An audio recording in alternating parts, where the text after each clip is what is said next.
a very warm welcome to News Edge Faria Aziz। Pakistan के ballistic missile programme से मुताल्लिका इदारों और सप्लायर्स पर अमरीकी पाबंदियों का सिलसिला ख़त्म होने में नहीं आ रहा। अमरीका की जानिब से रवां बस तीसरी मरतबा बैलिस्टिक मिसाइल्स की तैयारी की मामनत के इल्ज़ाम में मज़ीद 4 इदारों पर पाबंदियाँ आयद कर दी गई हैं। अमरीकी महकमा खारजा की जानिब से जारी करदा बयान में कहा गया है कि ये पाबंदियाँ नेशनल डेवलपमेंट कॉम्प्लेक्स NDC समेत 3 फर्म्स पर आयद की जा रही हैं जो बड़े पैमाने पर तबाही फैलाने वाले हथियारों की तैयारी और उनके लिए आलात की तहसील में मुलविस हैं। जिन 4 इदारों पर पाबंदियाँ आयद की गई हैं इनमें national development complex NDC, Akhtar and sons private limited and फ्लैटीज इंटरनेशनल और रॉकसाइड इंटरनेशनल इंटरप्राइजेज शामिल हैं। इससे कबल रवां साल सितंबर में अमेरिका ने एक चीनी रिसर्च इंस्टीट्यूट और कई कंपनीज पर पाबंदियां आयद कर दी थी जिनके बारे में उनका दावा ये था कि वो पाकिस्तान के बैलिस्टिक मिसाइल प्रोग्राम के लिए आलात और टेक्नोलॉजी की फराहमी में मुलविस हैं। सो हमारे जो मामलात हैं वो यकीनन बहुत सारे लोगों की आंखों में खटक रहे हैं। इसके अलावा इसी बरस अप्रैल में चीन की 3 और बेलारूस की एक कंपनी पर भी पाबंदी लगाई गई। अक्टूबर 2023 में पाकिस्तान की बैलिस्टिक मिसाइल प्रोग्राम की पुरज़ात और सामान फराहम करने के इल्ज़ाम में चीन की 3 कंपनीज पर इसी तरह की पाबंदियाँ आयद की गई थी। दिसंबर 2021 में अमरीकी इंतज़ामिया ने पाकिस्तान के जौहरी और मिसाइल प्रोग्राम में मुबैना तौर पर मदद फराहम करने के इल्ज़ाम में 13 पाकिस्तानी कंपनीज पर पाबंदियाँ आयद की थी। बहुत सारे सवालात हैं यहाँ पर, हम उनको भी देखने की कोशिश करेंगे, लेकिन हनीफ अब्बासी साहब ने एक स्टेटमेंट दी है, पहले वो देखिए। 150 कांग्रेसमैन को किस तरह हायर किया गया लॉबिंग फर्म के जरिए। देखिए ये वो न्यूक्लियर प्रोग्राम है जिसके ऊपर किसी ने कंप्रोमाइज नहीं किया। कैलिफोर्निया प्लान है, उसके जरिए ये कहा गया कि हम आपको दोबारा हुकूमत में भी लेके आएंगे, आपसे सारी बातें भी करेंगे, लेकिन उसके लिए आपको ये इक़दाम करने पड़े। दूसरी तरफ मुल्क में जारी अदम इस्तेहकाम जो सियासी तौर पर नजर आ रहा है उससे बाहर निकलने का एक रास्ता निकल रहा है। आखिरकार PTI ने यह कहा है कि वो बातचीत कर लेगी सियासी जमातों से भी। बड़ी अरसे तक वो ये कहते रहे कि वो सिर्फ इस्टेब्लिशमेंट से बात करेंगे। कुछ अरसे कबल former prime minister Shahid Khaqan Abbasi हमारे प्रोग्राम में मौजूद थे और बातचीत के हवाले से उन्होंने कुछ बात की थी, ज़रा देखिए। माहौल से परेशान है, हालात से परेशान है, हर पाकिस्तानी को होना भी चाहिए। आज आपने हल निकालना है इस मामले का। हम फरीक नहीं, हम दुश्मन नहीं है। आप जोड़े इस मुल्क को। आज वज़ीर-ए-आज़म की जिम्मेदारी है, आज अपोजिशन लीडर की जिम्मेदारी है, आज फौज के सरबराह की जिम्मेदारी है, चीफ जस्टिस की जिम्मेदारी है। इस मुल्क में निफाक को खत्म करें। नहीं, हम अपनी कोशिश करेंगे, हमें कोशिश करनी चाहिए। मैं समझता हूँ ये हमारी जिम्मेदारी है। वो लोग जो इस मामले में फरीक नहीं, आज हम फरीक बन गए। एक जेल में डालने वाले हैं, एक जेल जाने वाले। इस बदलते रहते हैं, जो आज के डालने वाले हैं कल के जाने वाले थे, जो आज जाने वाले हैं कल के डालने वाले। शाहिद खाकान अब्बासी साहब, thank you so much for being on the programme. जो इस वक्त पाबंदियां हमने देखी हैं, क्या इनका ताल्लुक पाक अमेरिका ताल्लुकात से जोड़ा जा सकता है या जो हनीफ अब्बासी साहब कह रहे हैं उससे जोड़ा जा सकता है? पता नहीं वो क्या कह रहे हैं, मैं उनकी बात तो मैंने नहीं सुनी। वो कह रहे हैं लॉबिंग की है PTI ने कांग्रेसमैन के थ्रू, दूसरे लोगों के थ्रू, और पाकिस्तान को मसला लॉबिंग की है तो फिर पर्चा दर्ज करके उनके खिलाफ कार्रवाई करें। मुल्क के खिलाफ तो कोई लॉबिंग नहीं कर सकता ना। अगर आपका शहादत है और पाकिस्तानी शहरी हैं और मुल्क के खिलाफ लॉबी कर रहे हैं, मुल्क के खिलाफ अपने किसी मकसद कर रहे हैं, उनका हक है क्योंकि अमेरिकन शहरी भी हैं। अगर आपके पास ये सबूत है तो हुकूमत को कार्रवाई करनी चाहिए उनके खिलाफ। क्योंकि मैं ये पहले दिन से कह रहा हूँ कि अगर आप हमारा मुल्क के अंदर निफाक होगा, आप डिवाइडेड होंगे, आप कमज़ोर होंगे तो दुश्मन वार करेगा। ये बात समझ लें। और आज एक वार हुआ है आप पे। ये पहले भी सैंक्शंस लगी है। सैंक्शंस एक हुकूमत के इदारे पर अगर आपने लगानी है, प्राइवेट कंपनी का मामला और होता है, तो आपको बताना पड़ता है हुकूमत को कि जनाब ये वायलेशन हमारी नज़र में आई हैं, आप इसके बारे में क्या कहते हैं। फिर एक डायलॉग होता है उसके ऊपर, फिर जाके किसी हुकूमत के इदारे पर सैंक्शंस लगती हैं। ईरान में भी ये हुआ है, लेकिन ये आपने यकदम। और NDC जो है वो एक इम्पॉर्टेंट इदारा है, वो मुल्क के बहुत से काम करता है, सिविल साइड पे भी काम करता है, कमर्शियल भी वहाँ कुछ काम करते हैं। तो ये इसकी इम्प्लीकेशंस क्या हैं? देखिए इम्प्लीकेशंस तो इसकी वजूहात, चूँकि एक हुकूमत जा रही है और उन्होंने कहा हम कुछ पॉइंट स्कोरिंग कर लें, हम भी पॉइंट्स हासिल कर लें। बाइडेन एडमिनिस्ट्रेशन अपनी जमात के लिए हम कुछ पॉइंट्स हासिल कर लें, क्योंकि ये सारा मामला जाके इजराइल से जोड़ा जाता है।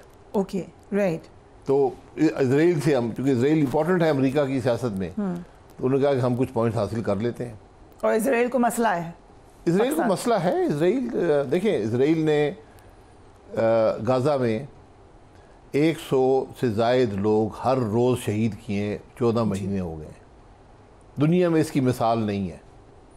पूरी दुनिया के सामने निहत्ते शहरी उसने शहीद किए, दुनिया नहीं बोली। इसने उसको मजबूत किया, उसने लबनान पे चढ़ाई की, उनको तबाह किया। इसराइल में सीरिया में पूरी एयरफोर्स ख़त्म कर दी, पूरी नेवी ख़त्म कर दी, उनकी दिफाई कुव्वत सारी ख़त्म कर दी।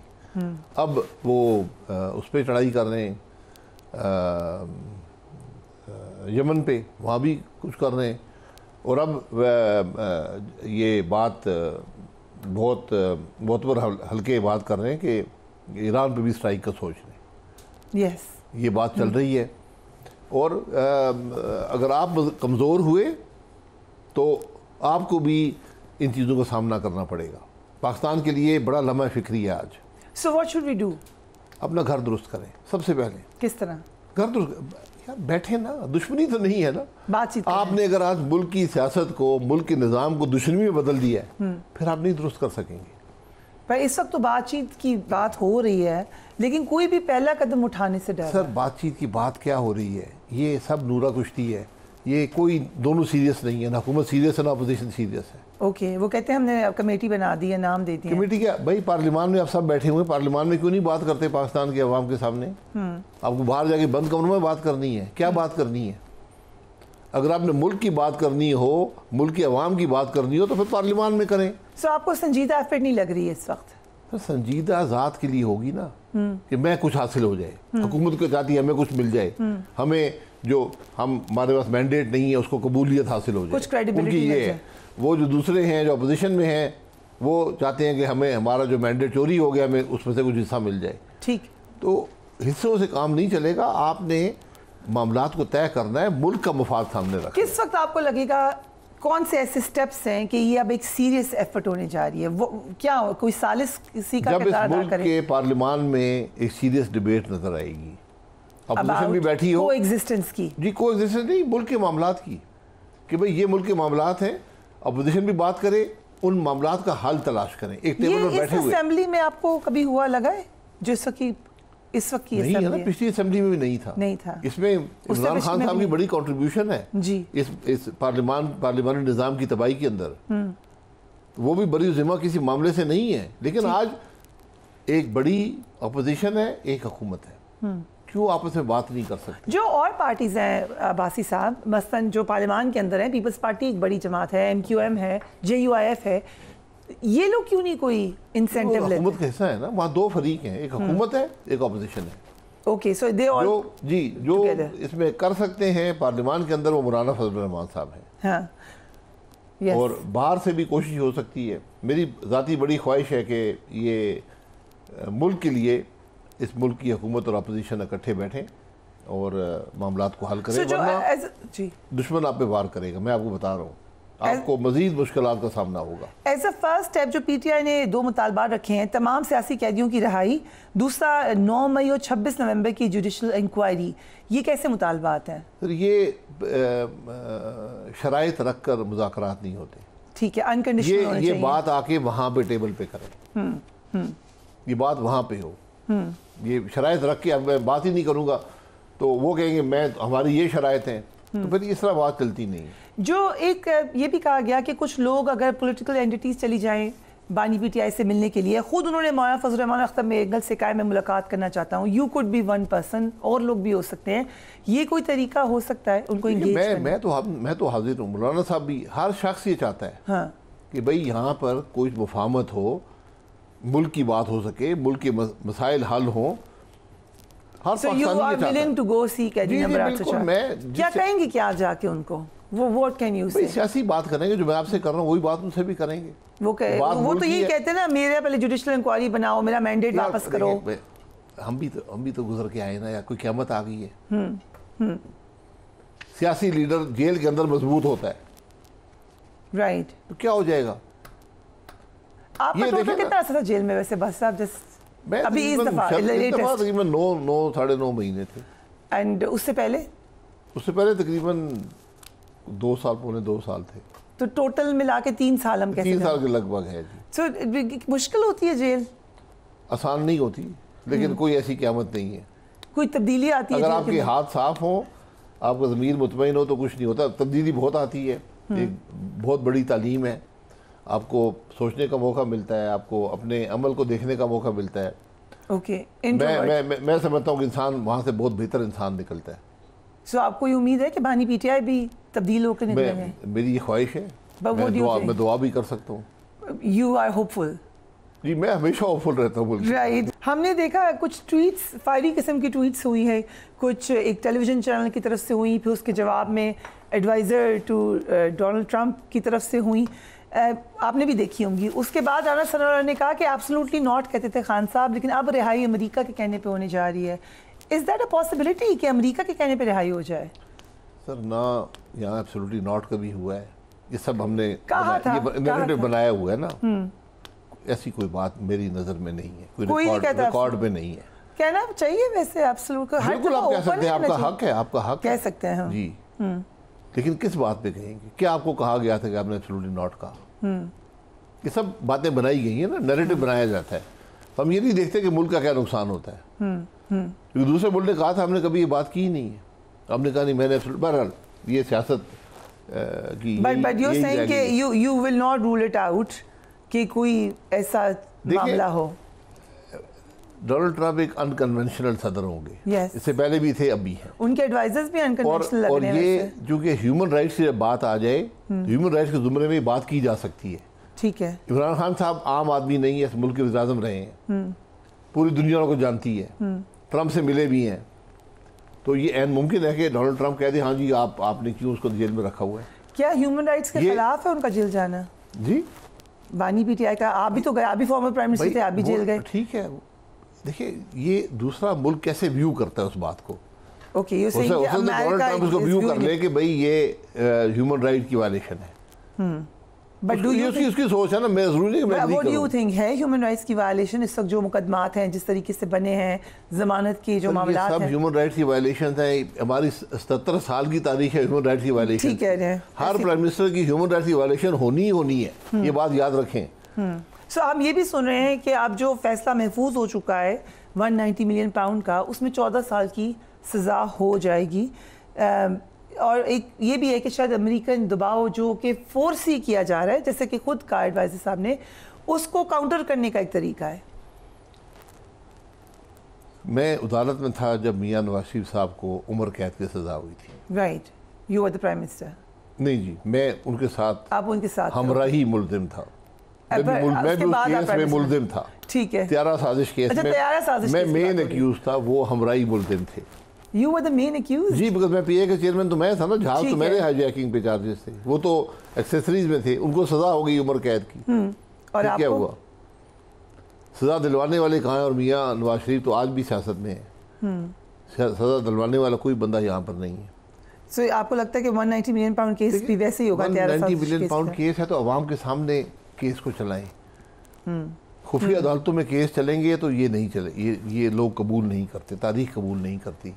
आपने देखा है 190 मिलियन पाउंड केस की डिटेल्स? मैं उसका जो कुछ हिस्सा मैं जानता हूँ, जो पब्लिकली अवेलेबल है। देखिए उसमें जो वायलेशन है ना, वो सीरियस वायलेशन है। अगर उसको आप प्रोसिक्यूट कर सकें, वो वायलेशन ये है कि आपने एक दूसरे मुल्क की हुकूमत से मायदा किया, बग़ैर काबीना की अप्रूवल के आपने मायदा किया।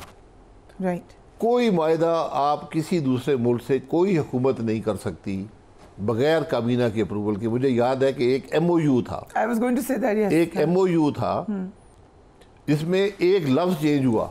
ओके। तो मुझे वो पूरा मायदा फिर काबीना में लेके जाना पड़ेगा कि एक लफ्ज़ दूसरी हुकूमत ने चेंज कर दिया है, आप उसकी अप्रूवल दे दें।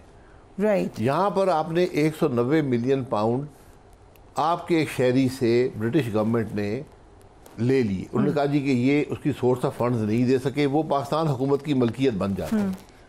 वो फंड्स उन्हीं साहब के अकाउंट्स में रहे, बाहर नहीं आए। उनको उन्होंने प्रोसिक्यूट नहीं किया। ब्रिटिश गवर्नमेंट ने कहा जब प्रोसिक्यूट नहीं करेंगे, पैसे जब्त हो गए, ये आपकी मलकियत है। ठीक है। आपने जाके मुआहदा कर लिया कि ये जो पैसे हैं बगैर काबीना के अप्रूवल के उस काबीना के मेंबरान से मैंने खुद बात की है, मुझे लोगों ने खुद बताया है कि एक बंद लिफाफा लहराया गया और कहा जी ये अप्रूव कर दें। ना एजेंडे पर था, ना किसी ने देखा, ना कोई समरी थी, और वो अप्रूव कर दिया गया। ये मुल्क के कानून की वायलेशन है। इसकी सज़ा क्या है ये और बात है, ये कोर्ट डिटरमिन कर सकती है कि अगर आपने मुल्क के कानून, मुल्क के जो प्रोसीजर्स हैं, हुकूमत के जो तरीका है, एक बैरूनी मुल्क से आपने वायदा कर लिया और उसका असर मुल्क पे 190 मिलियन पाउंड का हुआ और वो खुफिया उस वायदे में रखा गया कि ये खुफिया रहेगा, अब आप उसको डिस्क्लोज भी नहीं कर सकते पब्लिक में। ये असल, मेरी नज़र में ये असल मामला है, 190 मिलियन पाउंड का मसला नहीं है। राइट, वो आपके पास आ गए। ओपन ट्रायल होना चाहिए। ओपन, जी बिल्कुल, हर ट्रायल ओपन होना चाहिए ताकि अवाम भी देखें कि हो क्या रहा है, चार्जेस क्या हैं, हो क्या रहा है मुल्क के अंदर, बात खुलकर की जाए। सो आपके PMLN के पुराने साथी हैं खुर्रम दस्तगीर खान साहब, आई डोंट नो आपकी उनसे बातचीत हो रही है कि नहीं हो रही, लेकिन उन्होंने कहा वोट का इज्जत दो का नारा लगाने की सकत अब पार्टी में नहीं रही, इस मकसद के लिए हुकूमतों की कुर्बानी देनी होगी। ऑलमोस्ट वही बात है जो आपने भी कही थी कुछ अर्सा पहले। नहीं, मैं तो बहुत अरसे से कह रहा हूँ कि मुस्लिम लीग ने अपना बयानिया छोड़ दिया, उन्होंने इक़्तिदार को पसंद कर लिया, वोट की इज्जत दो छोड़ दी और उसका नुकसान हुआ जमात को। खुर्रम दस्तगीर साहब आप भी आज भी हम एक प्रोग्राम में इकट्ठे थे, तो वो उन्होंने बात कर दी कि मेरी मुलाकात नहीं हुई। इंसान बातों में कह देता है, उसका कोई शिकवा हो, उन्होंने कर दिया। मैं उसको मुनासिब नहीं समझता, उनको नहीं करना चाहिए था पब्लिकली ये बात कि मियां साहब से मुलाकात। हाँ, ये बात देखिए होता रहता है। मियां साहब क्यों नहीं मिलते लोगों से? पुराने साथी ये उनका फैसला है ना, ये आप जबरदस्ती किसी से नहीं मिल सकते। सर अगर कोई नहीं मिल रहा, मेरा दिल चाह रहा है मिलने को, किधर जाके कहूँ मैं? भाई मुल्क के वज़ीर-ए-आज़म मौजूद हैं, पार्टी के सदर तो मियां साहब हैं, चीफ मिनिस्टर साहिबा हैं, वज़ीर-ए-आज़म साहब हैं, उनसे आप मिल सकते हैं, आपकी जो मामलात हैं उनसे डिस्कस कर सकते हैं। खुर्रम साहब इस जमात के सीनियर लोगों में से हैं, वो आम आदमी नहीं है, आम जमात के मेंबर नहीं है, कई दफ़ा वफाकी वज़ीर रहे हैं। उनके वालिद साहब का सियासत से पहले का मियां साहब की फैमिली से ताल्लुक़ है और बहुत लॉयल आदमी वो हमेशा रहे हैं, गुलाम ज़कीर साहब। तो बहरहाल वो मैं यू थिंक खुर्रम साहब को पब्लिकली ये बात, खुर्रम साहब को पब्लिकली, मेरे छोटे भाई हैं, मैं उनका मेरा बड़ा इज्जत का रिश्ता है उनके साथ। राइट, तो मैं, आपने कही उनको ये बात? वो छोड़ दे, कही होगी। What did he say? नहीं उनसे कह दिया। नहीं, वो हो जाता है, वो जज्बात में बात निकल जाती है। राइट। अच्छा, लास्ट क्वेश्चन, आपने चंद दिन पहले मरी में जिरगा में शिरकत की, मरी डेवलपमेंट प्लान पर लोग क्या सोच रहे हैं और आपका मशवरा क्या है हुकूमत को? ये मशवरा तो दे सकते हैं। मेरा मशवरा ये है कि आप बिल्कुल डेवलपमेंट करें, लेकिन अगर आप बाजार गिराने जा रहे हैं, मरी का बाजार गिराने चाह रहे हैं, राइट, किसी को पता नहीं है, वहाँ पर सेक्शन 4 की नोटिफिकेशन हुई है पूरे बाजार की, भाई अवाम को तो बताएं कि क्यों कर। सेक्शन 4 कौमी नोयत के मामलात के लिए होता है। आप किसी का एक शहर का 100-150 साल पुराना बाजार उसमें आप एक्वायर नहीं कर सकते, और अगर एक्वायर करें तो उन लोगों को बताएं कि हम क्यों एक्वायर कर रहे हैं। बिल्कुल ठीक है, हुकूमत पैसे देगी, राइट, लेकिन इन लोगों का कारोबार है, वो पैसे लेकर जाएंगे कहाँ? Indeed, and as you said, किसमें पब्लिक को इसी तरह 3-4 मामला थे, मैंने कहा इन सब के हल मौजूद हैं, लेकिन अवाम को एतमाद में ले। जो लोग इफेक्ट हो रहे हैं, जिनकी जायदाद जा रही है, जिनके कारोबार जा रहे हैं, 3-4 पुश्तों के कारोबार जा रहे हैं, उनसे भाई बात तो करें, उनकी बात सुने तो सही, बताएं उनको, शायद बेहतर को हल निकल आए। राइट, ये सिर्फ डिमांड थी। पुरअमन मामला था, 6 घंटे वो चलता रहा उस सर्दी के मौसम में। जब मुझे उन्होंने दावत दी तकरीर की तो रात हो चुकी थी, राइट, मगरिब की अज़ान हो रही थी।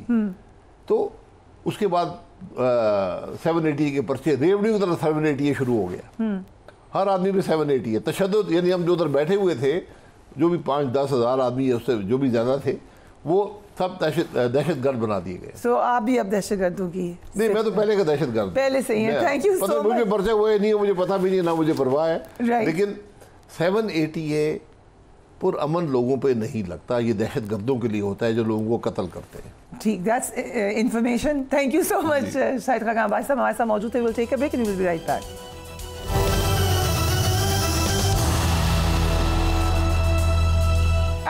बैक। GHQ हमला केस में इंसदात दहशतगर्दी अदालत ने PTI रहनुमा शाह महमूद कुरैशी और अली अमीन गंडापुर पर उन दोनों के ऊपर मजीद 14 मुल्ज़मान उनके अलावा पर फर्द जुर्म आयद कर दी है। आज अडयाला जेल में केस की समाअत के मौके पर वज़ीर आला KP अली अमीन गंडापुर पेश हुए तो जज ने उनके वारंट की गिरफ्तारी मनसूख कर दिए। समाअत में बानी PTI शाह महमूद कुरैशी, शिबली फराज समेत दीगर मुल्ज़मान भी पेश हुए। अब तक GHQ हमला केस में बानी तहरीक इंसाफ समेत 113 मुल्ज़मान पर फर्द जुर्म आयद हो चुकी है। केस की समाअत के मौके पर शाह महमूद कुरैशी ने मीडिया से गैर रस्मी गुफ्तगू की। शाह महमूद कुरैशी ने कहा कि मुझे सियासी इंतकाम का निशाना बनाया जा रहा है। 9 मई को रावलपिंडी नहीं बल्कि कराची में था। 40 साल से अमली सियासत कर रहा हूँ, किसी के एक टके का रवादार नहीं हूँ। पीर को सलमान अकरम राजा मुझे मिलने कोट लखपत जेल आए थे, लेकिन मैं रावलपिंडी में था जिसकी वजह से मुलाकात नहीं हो सकी। PTI में वाहिद सियासतदान हूँ जिसने बल्दियाती, सूबाई और वफाकी सतह पर सियासत की। मेरा नुक्ते नज़र है कि पार्टी में मुझे भी सुना जाए। सियासत में मुशावरत होती है और ये सुन्नत भी है। बानी PTI को सिविल नाफरमानी तहरीक मुलतवी करने की तजवीज़ की थी। हुकूमती मुतालबे पर हमने कदम उठाकर मुज़ाकराती कमेटी बना दी है। अब हुकूमत भी संजीदगी का मुजाहरा करे। शाह महमूद कुरैशी साहब तो अपनी पार्टी क़यादत से हुकूमत को वक्त देने की दरख्वास्त की है। ताहिर तहरीक इंसाफ का सिविल नाफरमानी की जो तहरीक है या एक किस्म की धमकी है, क्या उसका असर डायलॉग के ऊपर पड़ सकता है? ज़रा देखिए राना सनोरा ने क्या कहा। जबकि उमर अयूब साहब ने इल्ज़ाम आयद किया है कि हुकूमत की तहरीक इंसाफ से बातचीत में कोई दिलचस्पी नहीं है। ये भी देखिए। इमरान खान साहब ने मुज़ाकराती कमेटी तश्कील दी, बनाई और कहा कि आप मुज़ाकरात करना चाहते हैं तो ये लोग हैं और ये बातचीत करेंगे और उसकी वो चेयर जो है उन्होंने मुझे बनाया और पर वहाँ आप अंदाज़ा ये लगा लें कि हुकूमत इस चीज़ में इंटरेस्टेड नहीं है, उनका कोई इसमें कोई दिलचस्पी नहीं है। तो हम किसी के पास नहीं जा रहे हैं, हमारी टीम जो है बनाई हुई है, इसने बात करनी है तो करे, नहीं करनी ना करे।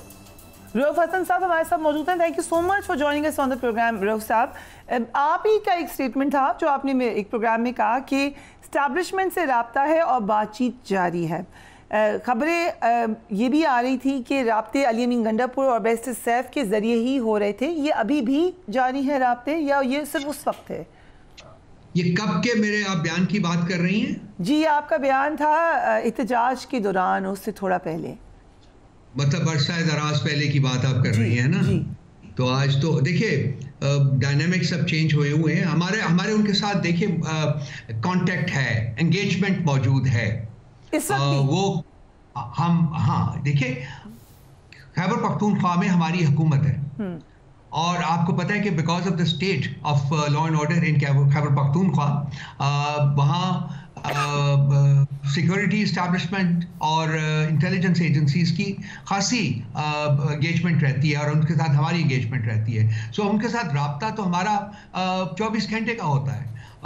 वो राब्ते की कोई शक्ल जो है बाज़ दफ़ा जो जैसा कि कई दफ़ा आपको भी पता है कि जी चेंज होती है, तो एक एंगेजमेंट का प्रोसेस जो है वो कंटिन्यू करता है, वो ख़त्म नहीं होता क्योंकि हमारी हुकूमत है प्रोविंस में।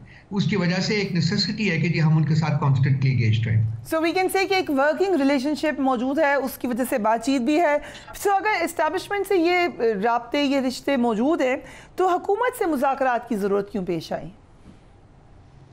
देखिए जी, हुकूमत के मुज़ाकरात के बारे में हमारी कंटेंशन वही है जो कि पहले थी कि हुकूमत के पास कुछ है नहीं देने को, तो और हुकूमत का प्लेटफॉर्म जो है वो दिया जा रहा है कि जी इनके साथ आप बात कर लें। और कल आपने राना सनाउल्लाह साहब की बात सुनी होगी, उन्होंने स्टेटमेंट में कहा था कि जी हम इस्टेब्लिशमेंट को ऑन बोर्ड लेंगे बातचीत के दौरान। उन्होंने भी कहा आप इसको वेलकम करते हैं और ये बात वही है बेसिकली हमारी बातचीत जो है जब हुकूमत से भी होगी तो क्या एक ये भी बात कही गई हमारे प्रोग्राम में, एक शर्त रखी थी कि मुज़ाकरात आप अपेरेंटली या बज़ाहिरन गवर्नमेंट से करें?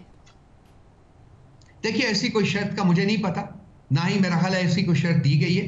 गवर्नमेंट के साथ हमने कहा है कि हम आपसे बात करेंगे और हम ये इस बात इसको कहे हुए भी तकरीबन 9-10 दिन हो गए, लेकिन गवर्नमेंट की तरफ से जैसा कि हमारे बाकी लीडरान ने भी कहा है कि सीरियसनेस का जो इजहार है वो नहीं किया गया और मुख्तलिफ किस्म के बयान दिए जाते हैं। अंडरस्टैंडेबली उनकी पार्टी के अंदर खासकर PMLN में खासी डिविजन है इस मसले के ऊपर, जो उनके फायर ब्रांड्स हैं वो बातचीत नहीं करना चाहते, और जो राना सनाउल्लाह जैसे लोग हैं जो कि सियासत करते हैं वो बातचीत करना चाहते हैं। डिविजन मौजूद है। और अब राना सनाउल्लाह साहब ने एक और जो इफ एंड बट है वो डाल दिया है, और ये कि जी नवाज शरीफ साहब की अप्रूवल के साथ ये बातचीत होगी। तो अब पता नहीं नवाज शरीफ साहब कब अप्रूवल देते हैं, नहीं देते। खान साहब ने संडे तक का टाइम दिया है कि संडे तक आप बातचीत कर लें। अब ये जब लोग कहते हैं कि जी संडे तक तो कोई फैसला नहीं हो सकता, तो हम भी ये नहीं कह रहे कि संडे तक आप फैसला करें, लेकिन आप कम से कम बातचीत का आगाज तो करें ना। आप अपनी सीरियसनेस तो दिखाएं ना। उसके बाद आप देखते हैं कि किस तरीके से प्रोग्रेस होती है, और उसके मुताबिक रिपोर्ट जो है वो खान साहब को जाएगी, वो अपना आगे का मुस्तकबिल का फैसला करेंगे। बट आपने अगर अभी मेंशन भी किया कि अगर राना सनाउल्लाह साहब का इंटरव्यू आपने कल देखा हो, खास तौर पे जो उन्होंने मेहर बुखारी साहबा को दिया, उसमें वो बड़े फोर्थ कमिंग लगे। कुछ जगहों पर उनसे क्वेश्चन भी हुआ, उन्होंने कहा नहीं मैं अभी इस पे बात नहीं करना चाहता, मैं नहीं चाहता मामला बिगड़े। सो आपको ये चेंज नजर आया गवर्नमेंट के एटीट्यूड में? देखिए परसों मेरा ख्याल है कि नेशनल असेंबली में तकरीरें हुई हैं, उसमें दोनों साइड्स ने खासी पॉजिटिविटी दिखाई है। हमारे लोगों ने भी पॉजिटिविटी दिखाई है, इनकी तरफ से भी पॉजिटिविटी दिखाई है। हालांकि इनकी तरफ से पॉजिटिविटी के साथ कुछ थोड़े बहुत इफ्स एंड बट्स की भी बात हुई थी, तो बेहतर होता है कि वो ना होता, और ये कहा जाता है कि ठीक है हम बातचीत का आगाज़ करना चाहते हैं, और एक तारीख मुकर्रर की जाती उनकी तरफ से, और एक कमेटी जो है वो तश्कील दी जाती। तो ना इन्होंने अभी अपनी कमेटी तश्कील दी है, ना ही इन्होंने बातचीत के आगाज की तारीख का ऐलान किया। लेकिन मीनवाइल स्पीकर का जो एक स्टेटमेंट आया, अगेन उसको आप अवेल कर सकते थे उस ऑफर को। देखिए वो कह रहे हैं जी कि मेरा दफ्तर और मेरा घर खुला हुआ है 24 घंटे के लिए, लेकिन उसके साथ साथ जनाब ये वो एप्लीकेशन की बात कर रहे हैं, तो वो अर्जी जिसको मैं कहता हूं, मैं रात को भी किसी प्रोग्राम में बैठ के कहता था कि अगर इन्होंने कोई हमसे अर्जी लिखवानी है तो वो अर्जी तो हम नहीं देंगे, लेकिन चलिए हमें ड्राफ्ट भेज दें तो हम उसको हमारी जो ये नेगोशिएशंस कमेटी है वो डिस्कस कर लेगी कि ये जो ड्राफ्ट है अर्जी का वो भेजा जा सकता है इनको, नहीं।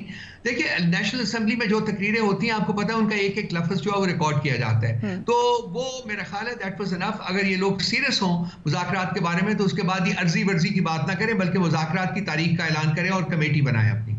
राइट। सो राना साहब ने ये भी कहा कि संडे तक मुज़ाकरात शुरू हो जाएंगे, लेकिन ज़ाहिर मुतालबात फ़ौरन नहीं माने जाएंगे, कुछ वक्त लगेगा। ही वाज आल्सो सेइंग कि माने जाते हैं, कुछ मनवाए जाते हैं। क्या हम ये अब फोरसी कर सकते हैं कि सिविल नाफरमानी की तहरीक फिर अब मुलतवी कर देगी पीटीआई जब तक ये प्रोसेस चल रहा है?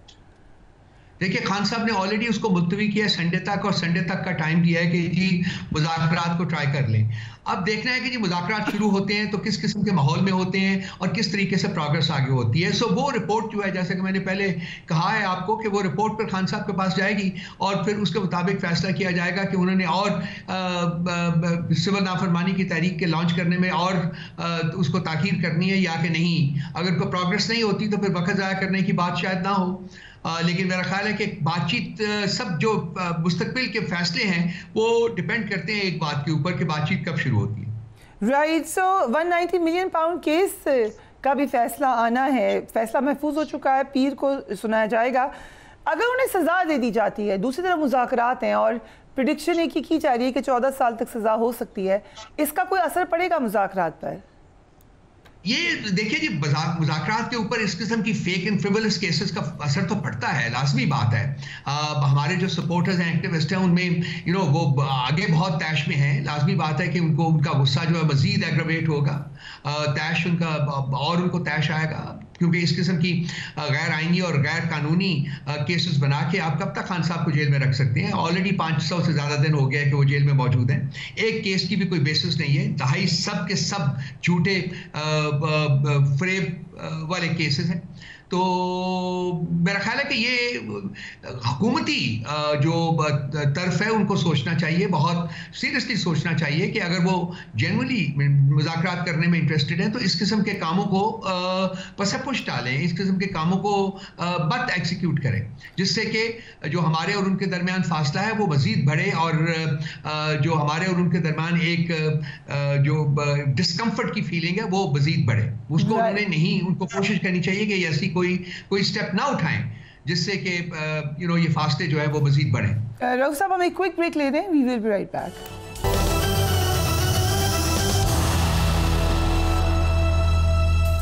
And welcome back. Rauf Hasan साहब हमारे साथ मौजूद हैं। Thank you so much for being on the programme. Rauf साहब, जो हमारी शाह महमूद कुरैशी साहब की हमने स्टेटमेंट भी चलाई, कोई थोड़ी सी उनकी हम कह सकते हैं कि कंप्लेन है या थोड़ा सा शिकवा है पार्टी से?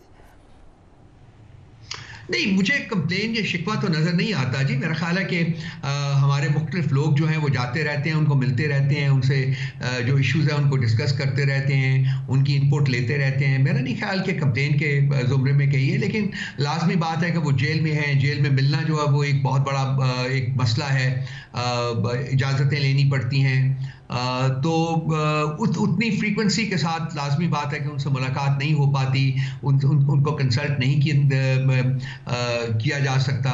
अब जबकि वो कह रहे हैं कि मुझे भी सुना जाए, तो क्या कोई एफर्ट होगी कि उनकी बात भी सुनी जाए? जी, हम सुनते हैं उनकी बात, बिल्कुल सुनते हैं। अगर कुछ और भी है तो मेरा ख्याल है कि हमारे बहुत सारे लोग जो हैं वो उनको जाके जेल में मिलते रहते हैं। तो लाजमी बात है नेक्स्ट टाइम जब भी मुलाकात होगी तो उन्होंने जो कोई उनके मतलब कोई प्रपोजल्स वगैरह हैं वो इंतहाई अहम होते हैं हमारे लिए, तो वो बिल्कुल दें, तो हम उनको बिल्कुल मलूज़ खातर रखेंगे। एक अहम डेवलपमेंट हुई जो कि 26वीं तरमीम में ज़ैन कुरैशी साहब के हवाले से, और वो पब्लिकली डिस्कस हो चुकी है, आपने कहा इंटरनली उस पर इंक्वायरी करें, उसका कोई असर पड़ सकता है शाह साहब की स्टेटस पर?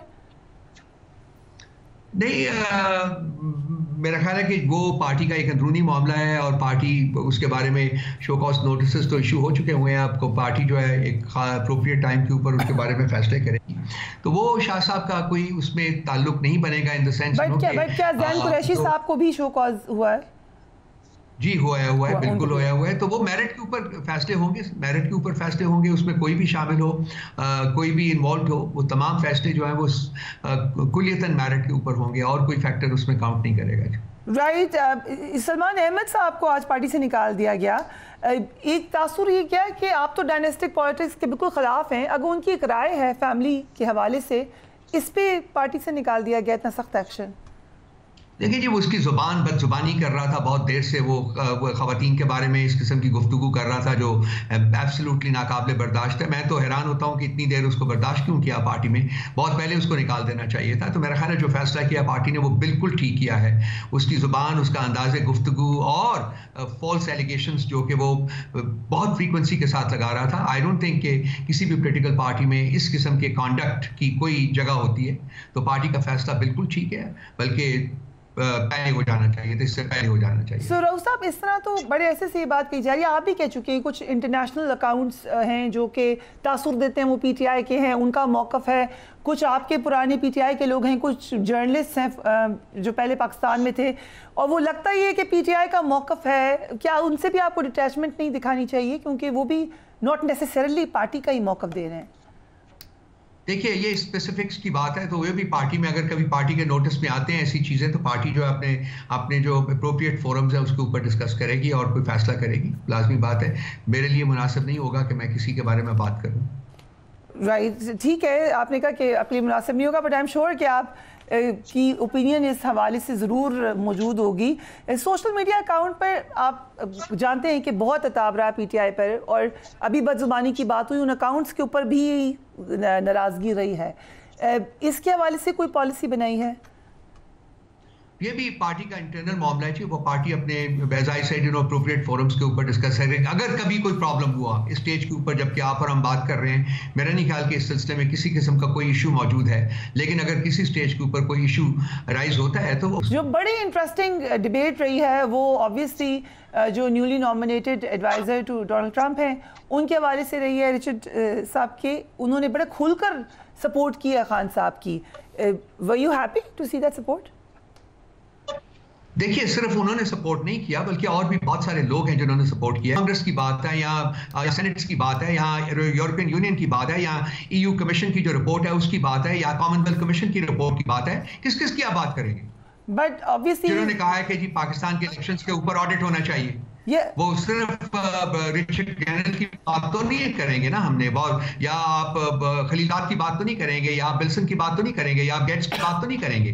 पता लग रहा है कि पाकिस्तान में इंसानी हकूक की किस किस किस किस्म की खिलाफ वर्जियां हो रही हैं, या आईन मौजूद नहीं है, या कानून मौजूद नहीं है, लोग अंधे तो नहीं है, लोग बहरे तो नहीं है, उनको नजर आता है। बट ऑब्वियसली जब एक न्यू एडमिनिस्ट्रेशन के इंपॉर्टेंट मेंबर ऐसी बात करेंगे और उसको एंडोर्स भी किया जाएगा, तो एक जो तासुर है कि जो ट्रम्प एडमिनिस्ट्रेशन है they will look into PTI's issues, maybe they may not but they may. आपको लगता है कि अब इसकी उम्मीद हो रही है कि दे मे लुक इनटू इट? देखिए जी, मैं जियो स्ट्रैटेजी मेरा सब्जेक्ट है, सो मैं इतनी ये चीज आसान नहीं समझता कि जी हमें उम्मीद लगा के बैठ जाना चाहिए कि अमेरिका कुछ करेगा।